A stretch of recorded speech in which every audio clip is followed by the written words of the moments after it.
طب ناخد اتصال. السلام عليكم. عليكم السلام ورحمه الله وبركاته. اهلا وسهلا. ازيك يا استاذ ملهم؟ اهلا بيك، اهلا وسهلا. معاك المهندس احمد من المنزله الاهليه. اهلا بيك يا باشمهندس احمد، اهلا وسهلا. ربنا يبارك فيك يا رب. انا والله يعني حبيت، انا فتحت على البرنامج دلوقتي، فالاخ اللي معاك ربنا يبارك فيه يا رب. المهندس محمد نافع منور. اهلا وسهلا، ربنا يبارك فيه. هو بيتكلم بيقول ان الكيلو الطماطم بيقف ب 6 جنيه. انا والدي بيبيع فاكهه فافهم في الكار ده شويه. ماشي. هو نسى حاجه واحده، ان القفص الطماطم ده لما الراجل بيجي يطلعه بيطلع نصه اصلا بيترمى للحيوانات، وبيطلع كميه قليله يعني نظيفه ان هو يقدر يكسب فيها، فتلاقي كيلو الطماطم واقف عليه اكتر من 8 جنيه او 7 جنيه زي ما هو بيتكلم. لا. طب خلينا كده، خلينا يا باشمهندس احمد، خلينا كده تعالى نعمل حوار يعني بالراحه كده وبالعقل وبالاسلوبنا الجميل مع المهندس محمد نافع. المهندس محمد بيقول لك لا الكلام ده ما بيحصلش. استاذ احمد يعني طب نسمع بس نسمع يا استاذ احمد. استاذ احمد السلام عليكم. عليكم السلام ورحمه الله وبركاته. بص يا ريس، انت عارف طبعا حضرتك لا يخفى عليك ان كل المزروعات بتبقى في الفاخر وفي النمره 1 وفي النمره 2 و بمعنى النهارده انا بتكلم ال 120 جنيه دي احسن قفص طماطم اللي هو فوق زي تحت. معلش انا اسف، انا طبعا بقول فوق يعني الوش مش هنقول زي تحت قوي، انما حاجه محترمه ما مش هيترمي منها حاجه. احنا الطماطم هنا النهارده كان طالعه في سوق الجمله من 70 ل 120. انا لما بتكلم على 120 دي بتكلم على الطماطم السلك اللي هي اعلى حاجه محترمه جدا. كويس؟ انما في ب 70 وفي ب 60 كمان. كويس؟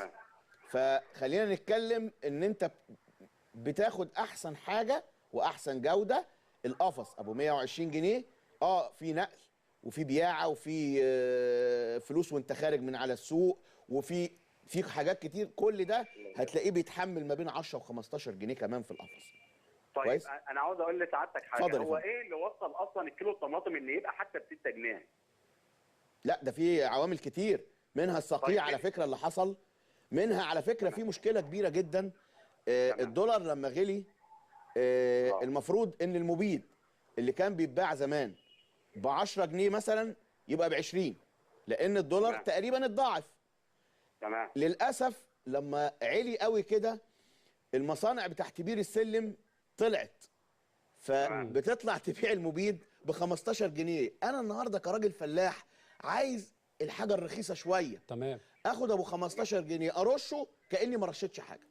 فدي مشكله كبيره جدا، ولذلك احنا بنطالب بالرقابه على المبيدات والبذور وكل الحاجات دي، لان المصانع بتاع تحت بير السلم دي بتنشط مع الغلاء.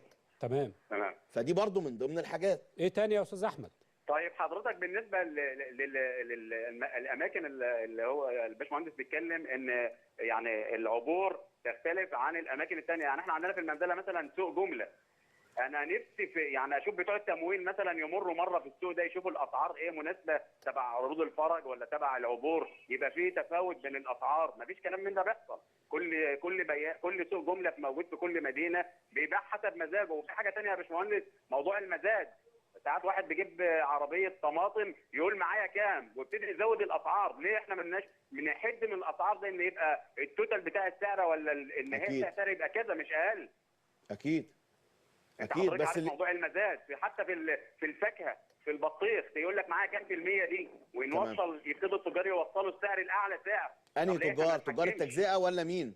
لا الجمله. ما هو تاجر الجمله بيبيع لتاجر التجزئه. حضرتك البطيخ مثلا في العبور لما حد بيروح يجيب بطيخ بيجيبه ازاي؟ في 10 تجار بيقفوا مع تاجر الجمله ويبتدي يقول معايا كام لحد ما يوصل. لا ده شغل تاني، ده ما يرضيش ربنا. لا لا لا لا لا ده شغل يعني موجود الى الان. بس موجود يعني هو قصده ان ده موجود يعني ما اعتقدش ان الحكايه بتبقى كده يعني بيبقى معروف اللي بيعمل الشغل ده ومعروف اللي بيشتغل بما يرضي الله يعني كل الناس معروفه. معذره يا باشمهندس يا استاذ ملهم، احنا محتاجين رقابه طبعا. المواطن ما عادش يلاقي يجيب اي ما فيش ضمير والله. هي القصه هنقول عنوان غياب الضمير. ما فيش ضمير. كل واحد هو بدل غياب الضمير المسؤولين يسيبوا ليه الامور دي ان الكيلو الخيار ب 10 جنيه، كيلو الطماطم ب 10 جنيه.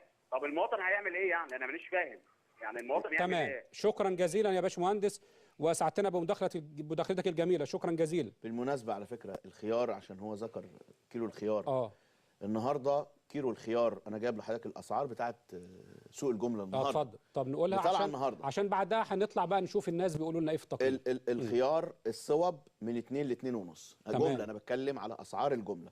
البلدي من 1.75 من 2 الا ربع ل 2.5. كويس. احنا في عندنا سلع استراتيجيه في الخضار. تمام.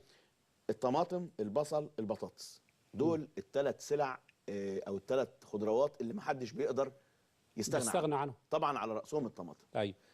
البصل النهارده طالع من 2.5 ل 3، اعلى حاجه طالعه ب 3 جنيه في سوق الجمله 6 اكتوبر. تمام. البطاطس طالعه من 2.30 ل 2.80. هتقول لي بقى طب ما في واحد بيبيعها ب 6 جنيه، ماليش دعوه بيه. انت عارف يا باشمهندس، انا شعور المشاهد اللي بيشوفنا دلوقتي وانت حضرتك بتتكلم وتقول لنا الاسعار الجميله ديت، الناس هو فين يا باشمهندس الكلام ده؟ فين الواقع؟ هو فين الواقع؟ ده في الوقت ده الناس بتصرخ. طب نعمل يعني ايه؟